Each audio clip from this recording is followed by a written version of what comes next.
Hello and welcome to Theatre.Reviews with Paul Seven. I'm here at the Almeida Theatre to see A Moon for the Misbegotten.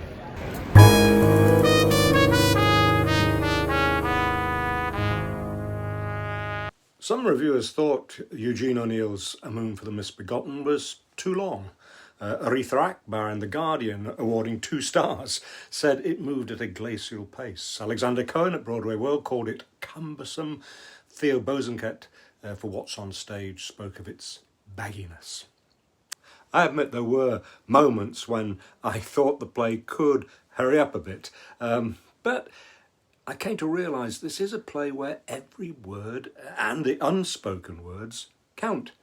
And I appreciated the way that director Rebecca Frecknall deliberately made space to let this time bomb of a play achieve its impact. Keep watching and I'll tell you why. But first, please like, comment and subscribe to this channel, then you'll be the first to know about my future reviews. You can read my full roundup of other critics' reviews at Theatre.Reviews.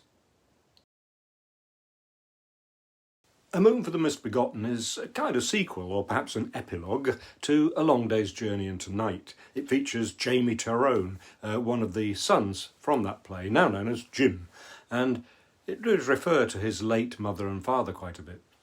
He's landlord to Josie Hogan and her father Phil.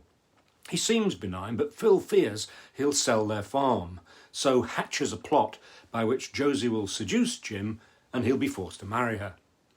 Which is ironic, because they do actually desire one another. At first, Josie comes across as a confident, independent woman, able to handle herself and the men around her, including her cynical, mean father. Playing the part is Ruth Wilson, at first swaggering and fearless, striding confidently and literally wielding a big stick. But even then we sense a brittleness in her bravado.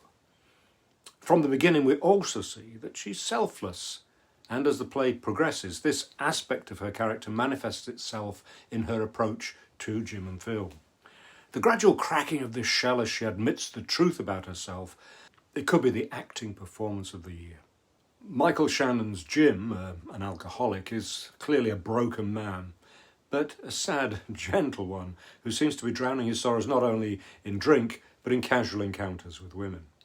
His falsetto laugh and sad face hint that there's more to him than a drunken womanizer, and his deliberate movements are not only those of a bourbon-soaked body, but also of a man who wants to dislocate from a being he despises.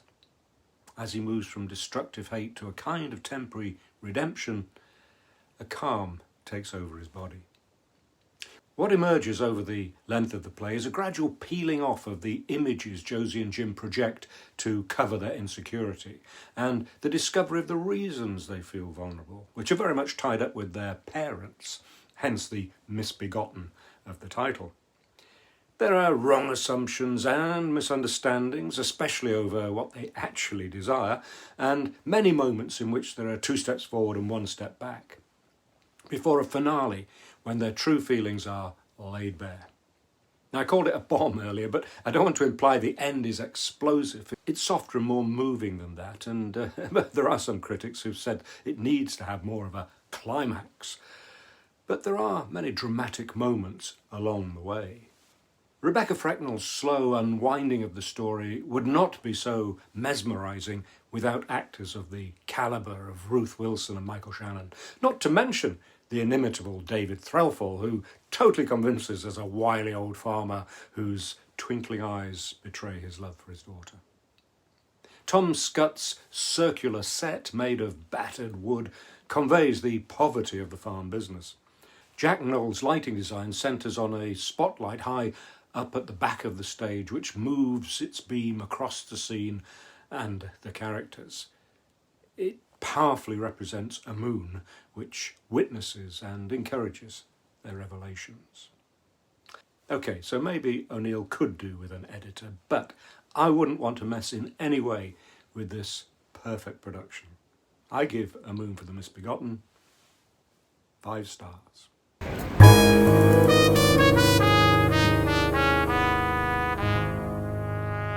I hope you found this review useful, and if you did, please like, comment and subscribe to this channel, then you'll be the first to know about my future reviews. And you can read my reviews and my roundups of other critics' reviews at Theatre.Reviews. You can also follow me on the usual social media.